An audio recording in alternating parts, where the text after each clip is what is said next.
Sure. A good day to each and every one of you. It's absolutely a pleasure to be connecting with all of you. Although this is not the best way I would have liked to connect with you. I would have been more happy meeting with you in person, shaking hands with you, having some coffee with some of you, chatting with each and every one of you. But maybe that's for some other time. These are new normal where we connect this way. I've been to your country and I have a list in my life which are the places I want to go once again in my life. And one of the top places is Bergen. And going through those fjords, Norway in a nutshell. I loved Norway in a nutshell. What a great day my wife Rashi and I had there, visiting different parts of Norway, taking a train, taking a boat, going by bus, all modes of transport in just one day's time. So you live in a lovely place. I live in a reasonably nice place, the cultural and intellectual capital of India, which is Calcutta. Uh, so friends, the change maker governors and the change maker incoming presidents. I'm delighted to be speaking to each and every one of you. I can tell you the next 16 months can be one of the best months of your life. That 1 year when you are going to be leading your district, either as the district governor or leading your club as the club president, I can assure you is going to be the finest year if you make it. 30 years back, Rashi and I prepared ourselves for becoming the presidents of our club. And I can still tell you that's one of the best jobs I've enjoyed in Rotary. This last issue of Rotary magazine, March issue, there is an interview with me. And they asked me the question, Shekhar, what would you like?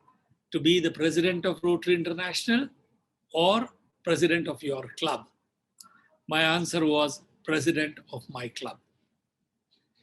That's because at the club, you get such great opportunity of doing hands-on work. You change lives, you serve, you change lives. And you do it with some of your best friends who are friends for a lifetime. So can it be for you. So what is it special that we are going to do in the next 16 months? More specifically, those 12 months, those magical 12 months. So I would say we will grow more and do more. Grow more as in having more and more members in Rotary, and do more as in doing bigger, better, and bolder projects. For last 20 years, I've been hearing the membership of Rotary to be at 1.2 million. 20 years back when I was the district governor, the membership was at 1.2 million. 10 years later, I was nominated on the board of directors. The membership was still at 1.2 million. 10 years from then, I was nominated to be the president of Rotary, and the membership was still at 1.2 million. Now I say, can the existing 1.2 million not change this to 1.3 million? Difficult, you would say, but not impossible. So Rotarians love to take difficult jobs. Did we not take up polio eradication? Was it an easy job? Was it not difficult? 35 years we have worked on one single program of eradicating a disease. Only the second vaccine preventable disease ever to be eradicated. We took a tough job, but we have seen the end of it.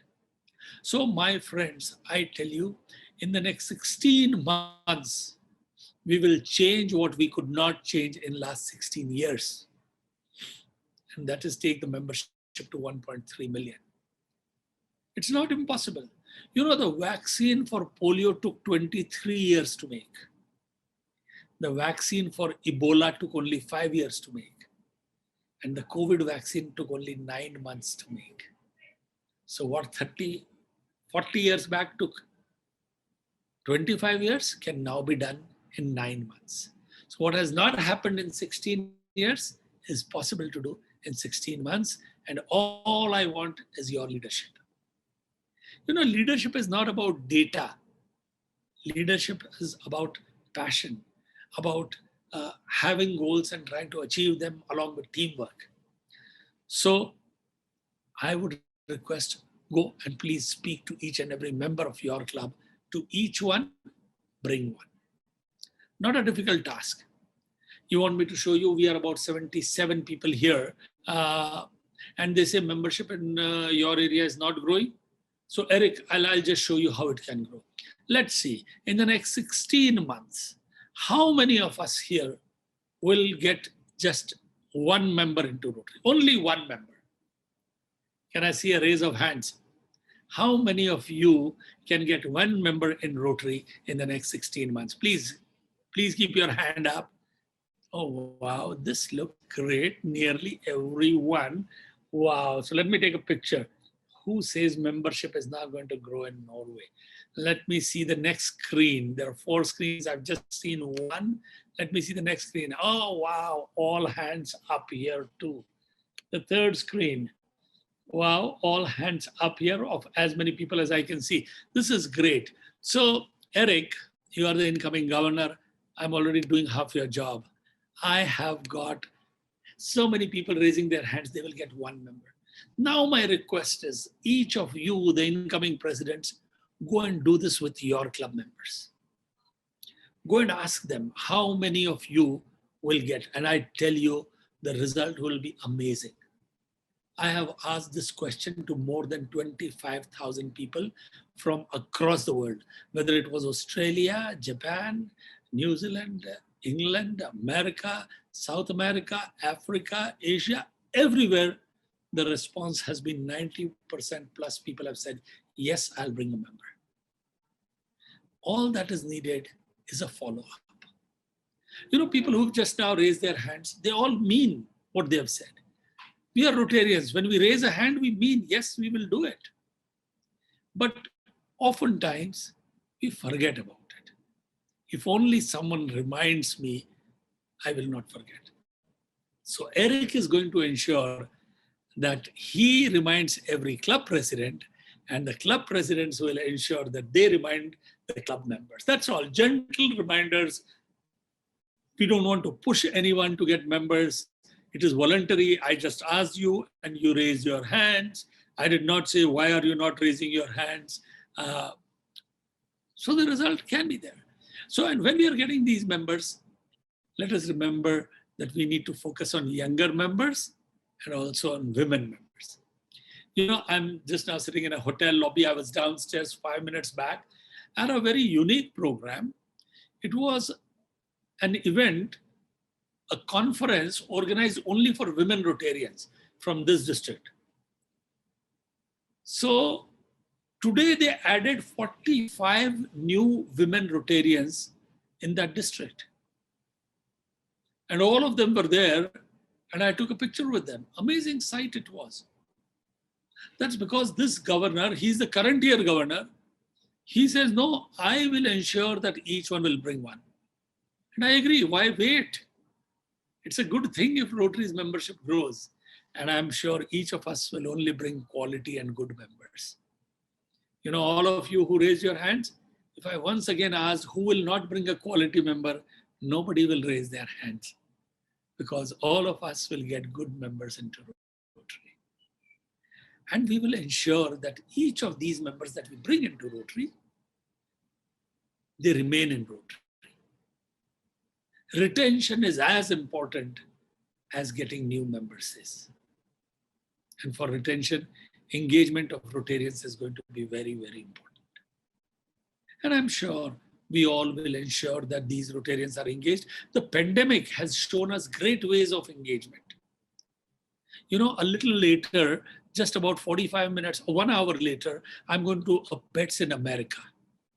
Here I am in Pets in Europe. But for the virtual world, would this be possible? No. A few days back, in one day, I addressed a Pets in Philippines, another one in Japan, 2 in America, 1 in England.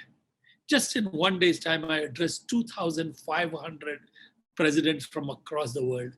Only possible because of the virtual world. So engagement is tremendously possible in this virtual world. Let's make the most of this virtual world that we have. Yes, as soon as things become better, we all want to meet each other. But till then, let us use the virtual world to engage Rotarians.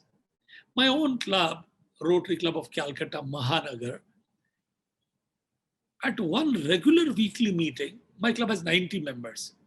At a regular weekly meeting, they got 2,400 people to attend. Because it was a virtual meeting, they got an outstanding speaker to come and speak. People pay thousands of rupees to speak to hear that person. But here he was speaking to all of us, and we got so many people. Everybody was engaged. Next, we called the governor of our state. The governor came, we had 800 people coming. Only possible on a virtual world, not possible in person. We cannot get 2,400 people to our club meetings in an entire year, and here we could do it with just one meeting. On the virtual world, you can get people who are busy at home, still they can come for half an hour, attend the meeting. People today, young people who are working from home, suddenly they can leave everything and attend the meeting for the next 45 minutes. It's also less expensive for the younger people. Sorry, it's cheaper, it's not expensive because they don't have to pay for meals. So great ways of engaging people. And I'm sure you can find innovative ways of engaging people. Let's engage people, let's retain those members. And the last thing we need to do for Grow Rotary is start new flexible clubs. Rotary is giving amazing opportunities of flexibility. So how about starting a cause-based club? So some of the people who are interested in water sanitation programs, they can get people from across the world and form a virtual club. It's a cause-based club. People who are interested in water programs across the world, they can come together, do a project, water project, sometime in Asia, sometimes in Africa, sometimes in South America. The world is theirs. Then there are satellite clubs. So Eric, very recently at one of these meetings, one of the question was, we only have elderly members in our club. How do we get younger members? So my answer was, how about starting a satellite club for the younger members? So while they are part of your club, they are not meeting you every day. They are having a separate meeting, but they are part of your club. Over a period of time, start having interaction with them, and the assimilation will be easier. Hybrid clubs. I will put all my bets for hybrid clubs. So I've asked my own club to become a hybrid club. Last meeting, they had in person as well as on a Zoom call. So people who did not come because of the pandemic or for whatever reasons, they sat at their homes and got engaged into that meeting and participated. Those who came in person attended in person. So friends, when we do all of this, I'm sure the membership will grow and we will touch that magic figure of 1.3 million. So when we grow more, we will be able to do more. Do more, that is, live up to our organization, service above self. So when I joined Rotary, I was just 25 years old. Service was the last thing on my mind. I did not even know what problems of other people were. I had a comfortable life, so I thought everybody in this world was comfortable. But sometime later, my club took me 50 kilometers away from my home, only 50 kilometers away, and I saw a different world altogether. While what I took as normal, very normal, was unthinkable for those people. What they were living, the conditions they were living in was unthinkable for me. For example, they did not have toilets at their homes. 30 years back, only 50 kilometers from my home, this is what I'm telling you, they did not have toilets at their homes. The water they drank was from a pond, unfiltered water. In the same pond, they bathed also. The only school the children had seen was a school under the shade of a tree, no building. rain, sunshine, the children had to bear everything. Only one teacher there. The black charcoal painted wall was the only blackboard those children had seen.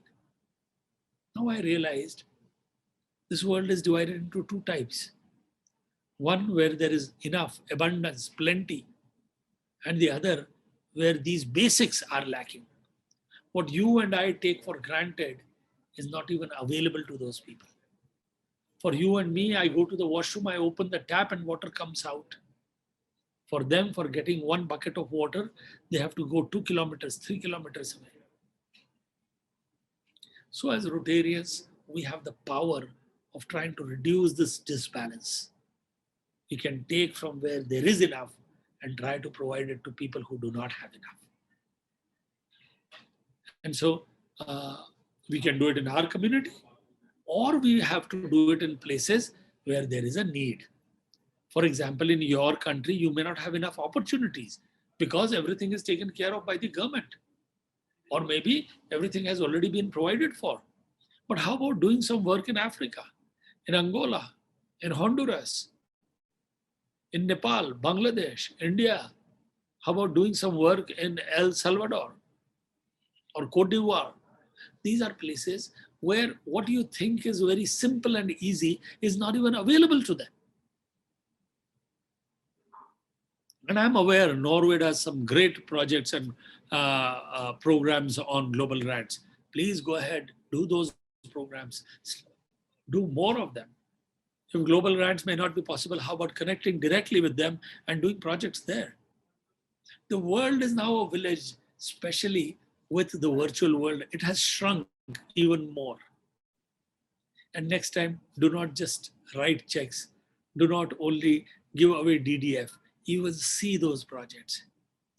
So Eric, my suggestion is, suppose Arvid's club or Torres club or Bente's club, you wanted to organize a program of, let's say, heart surgeries for little children in Nepal. Next time, when they have already done surgery for 10 children, ask all those 10 children to be in that room where they are having their meeting. And on a Zoom call, you will be able to see all those children whose heart surgeries your club members have done sitting halfway around the world. Your members will have goosebumps. What better engagement when you know that halfway around the world, you are serving and changing lives of people. And friends, even as you do all of this, I would suggest, let's use the lens of empowering girls. So whether we do projects under water, sanitation, health, how about focusing on empowering girls? Even in today's times and age, the girls around the world, whichever country, they are discriminated or disadvantaged in one way or the other. What is the need in your community? Please find that out.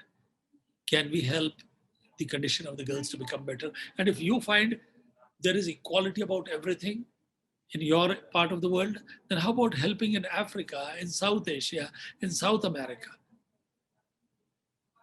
All of this is absolutely possible. Your small little acts can change their lives. So friends, the two things that let me look forward to in the coming year would be A, let's change the direction of our membership. From it going down, let us take it up. That's one. Let's take it to 1.3 million. Secondly, let's do programs and projects of a larger scale. If not possible, not needed in your community, how about doing it in other parts of the world? Because the world is now our community. And when we do these, let's have the lens of empowering girls. To showcase our work, to tell our stories, please organize Rotary Days of Service. These are programs to be done by 2 Rotary clubs at least, or a Rotary-Rotary combination, and showcase the work that you do in your community. Or even showcase the work that you do in Africa. Showcase it to your people in your community. When they see this, and when you showcase, when you do a Rotary Day of Service, get at least 30% people who are non-Rotarians. Let them see the wonderful work that you do. They'll be inspired. They too will want to join Rotary. And if nothing else, the good word of Rotary will be spread to everyone. the projects that you do in India. I'm aware you do so many projects, different districts in Norway, in Scandinavian countries. They do so much work in India itself, I'm aware. Whether it's India, Africa, wherever you are doing those projects, please let the local people know. They too may want to do the same thing, join you. They too want to serve and change lives of people. So let me end with what I had said. Eric, you may have heard it, but maybe for all the incoming presidents, what I said about the theme, I wrote a short poem. I normally don't, but I had written, and let me end with this. The biggest gift we are given is the power to touch a life, to change, to make a difference in the circle of life. If we can reach out with our hand, heart, and soul, the magic will begin to happen as the wheel begins to roll. Let's turn the wheel together so all humanity thrives. We have the power and the magic to serve, to change lives. Thank you. Thank you so much, Shekhar Metha. I find it always very inspiring listening to you, and I'm really motivated by the focus you have in several areas, so I like to talk, you talk about hybrid clubs and talk about virtual meetings and so on. I think that's very important, and that's the positive benefit from this COVID-19 disaster, that we have we are forced to use virtual meetings and so on. And while you were talking, I was thinking about when we gave school books to a school or a library in Nepal. We could, if we have thought about that, given those books while we had a Zoom meeting or did, yeah. And we have some projects other places, and many of the clubs in our district, they have several projects abroad, some in Lebanon and some in Syria and some in Africa and so on. So that's I think it's very important to make these goosebumps, as you told us about, on every member, because I think that's very important to inspire the members to be more motivated for doing so, or to support you in this service to change lives. I think that's very important. We have some questions that we have been discussing a little, and I think one of those is how to motivate for doing more about a very important virus, but it's a very small virus now compared to the COVID-19. I'm talking about polio, of course. Some clubs are tired about this question, and I think the focus has changed from the polio to COVID-19 and so on. What would you recommend when talking about polio, and how do we motivate, or how do we work now with this challenge in this conflict area between Afghanistan and Pakistan, and what do we do with authorities that is not so interested in Rotary as a part in working with this challenge? So Eric, I fully understand your predicament. It can be a problem. There can be a polio fatigue with people, because year after year, people are donating money or waiting, talking about it. At the same time, your country for the last maybe so many decades has not even heard about polio. The new generation in your country has come up not even knowing what polio probably is. I can understand the issue. But on the other hand, you can very well see that so many years of effort, it will become all zero if we did not complete the job. Because if Afghanistan and Pakistan are at risk, the entire world is at risk of polio. Polio can come back if we do not end it in Pakistan and Bangladesh. And let us work a little more. We have come to the last lap of the marathon. Probably one more round. Who knows, tomorrow may be the last day of the last polio in this world. We do not know. In my own country, 10 years back exactly, in 2011, January 13th, was the last case in my own backyard, my own city, the twin city of my city, Howrah it is called. And the last case was there. We did not know that's going to be the last case. But it happened, and the magic happened. Who knows this will happen? We will have to wait. We'll have to be patient. We'll have to tell our Rotarians, maybe this one more year, or maybe another year. I am quite sure it will go away in the next 1 year or maximum 2 years. In the meanwhile, yes, we all need to work for COVID, whichever way we can. So while if you need to raise locally, you want to raise funds to help COVID in different countries, please go ahead and do that. That will be a very noble gesture. For example, African countries or countries which are not getting vaccine, which are very poor, how about donating there? Or asking your government to give some money for COVID there. My own country, we are not the richest of countries, but we have already donated vaccine to 20 different countries. If India can do it, I'm sure the Norway government can. You could go and speak to the government officials, they would do it. Or else maybe at times, even in your country, you may find there is a vaccine hesitation. Or the government may need your support, may not. Different parts of the world have different issues. In my own country, one part of the one state, the government asked the Rotarians that please come and help us. We need your help, because they understood Rotarians understand vaccination very well. But in other parts, the government is capable of doing it themselves. So we can provide help like, let's say, elderly people coming to the vaccination center, help them fill up the forms that they have to take them inside the place where the vaccine is going to be given. Different type of things can be done. But please work with your local government. Try and see if they can help the other countries who are poor. Thank you. And talking about this COVID-19, in what way does Rotary use the system built up for many years in polio vaccination system in this COVID-19 work?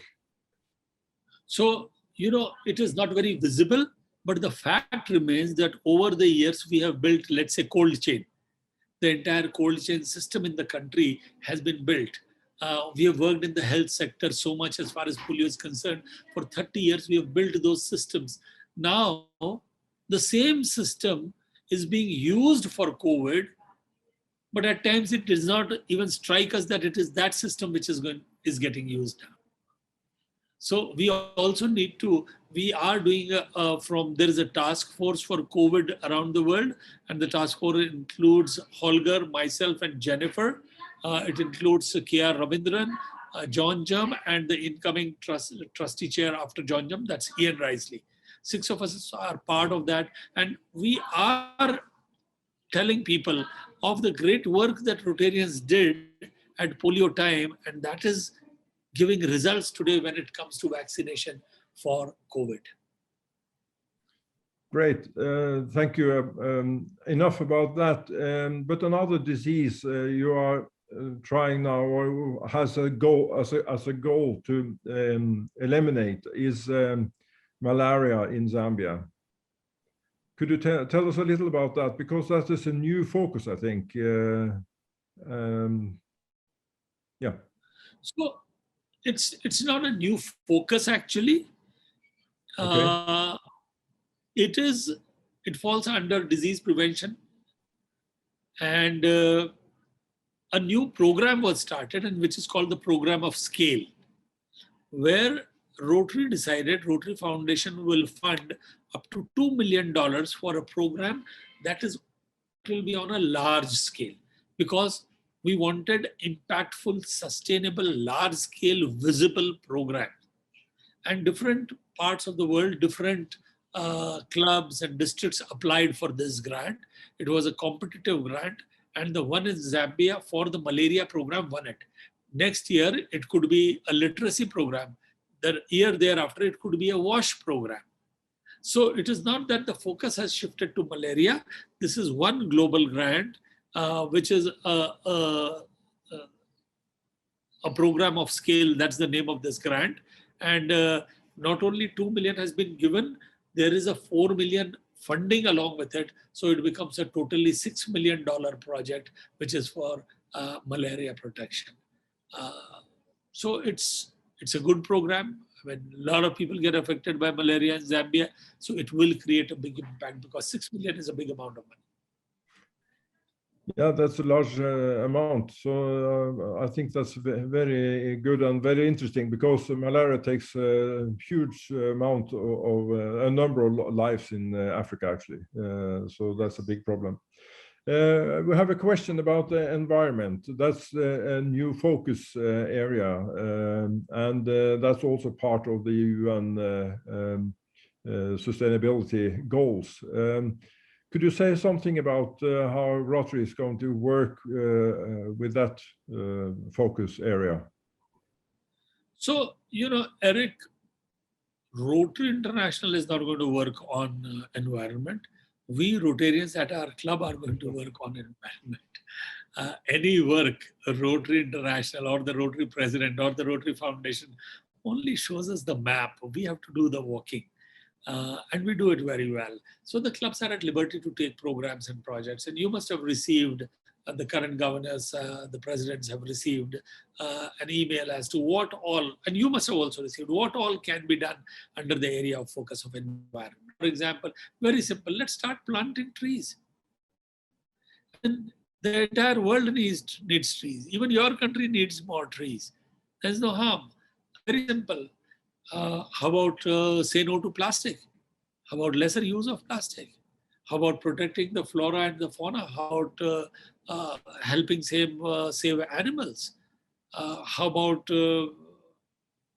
doing a program where we are crushing plastic bottles, PET bottles, and reusing them? How about renewable energy like solar lanterns, solar energy? So these are different types of things. It all depends on what the need in your area is. For example, I'll give you an example. About 100 kilometers from my city, there is the largest mangrove area of the world, extremely poor people. Many of those villages do not have electricity there. We would now want to go and put solar energy in those villages.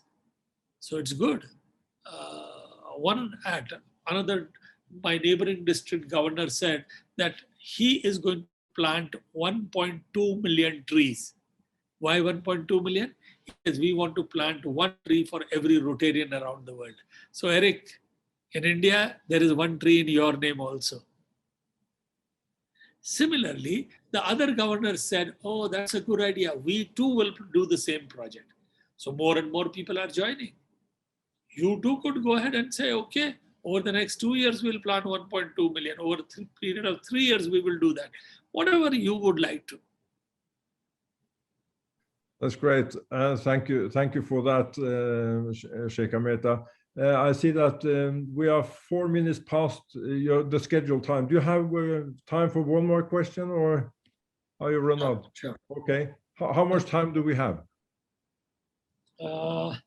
We have time before my next meeting starts, which is, I'll tell you just a minute.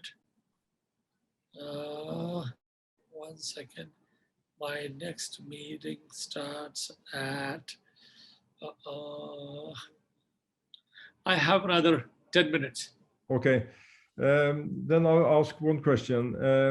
You have done half my job, you said. So when everyone raised their hand, then we have a commitment to bring one. Each one bring one. I think that's a very good slogan. Which part of the world is growing and which part is decreasing, and what do you think of the long-term development of Rotary? So, Rotary is growing. The biggest growth is in my own country. India is growing very rapidly. South Asia, so Bangladesh, Nepal, these are countries which are growing. Korea is growing. Germany is growing in Europe. Africa has huge potential for growth. It has not grown as much as it can, but there is potential. There is also potential in South America. I feel there is potential everywhere. We have to be a little flexible, innovative, and I tell you, instead of just doing lip service, we have to do a little bit of follow-up.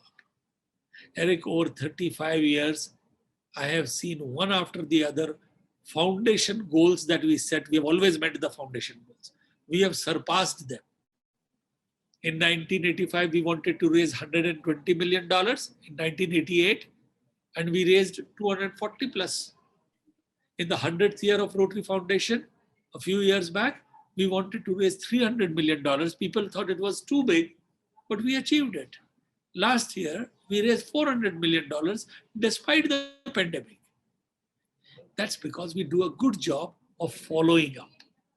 If somebody says, I will give $100,000, there will be 10 different levels of people who will follow up. The trustee, the RRFC, the ARRFC, the DRFC, the club president.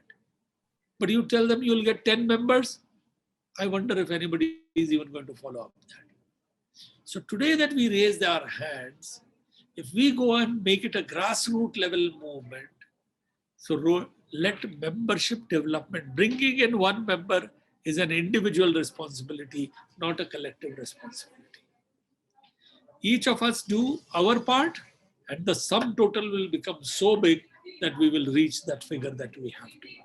So to me, there is no area in the world where we will not grow in the coming year.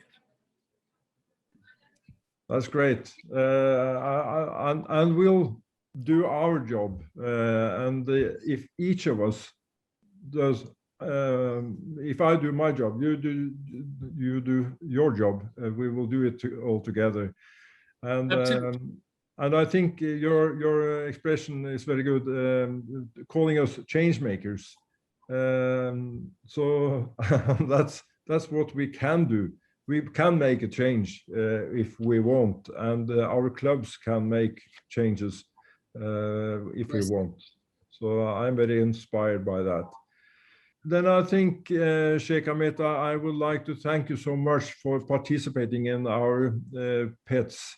I'm very proud and very honored about that. And I'm also very happy that you have been in Norway and you did have this trip, Norway in a nutshell. I know several foreigners, tourists have made the same trip, and they are in love with Bergen, many of them. So, so that's for the people from Bergen, and it's a beautiful city, but that's also the rest of the country. So thank you so much for taking part in our meeting, and I wish you, on behalf of all of us, all the best and very good luck with your work in your year as the Rotary International President. And hopefully we will see each other physically once during that year. So thank you so much, and give our best regards to your wife as well. Thank you. Eric, thank you so much. It's been a pleasure. And I look forward to meeting you all in person, either in Norway, but definitely in Houston. And thank you much. Till then, let's do more and grow more. Thank you, and you're heartily welcome to Norway anyway, anytime. Thank you so much. Namaste. Thank you.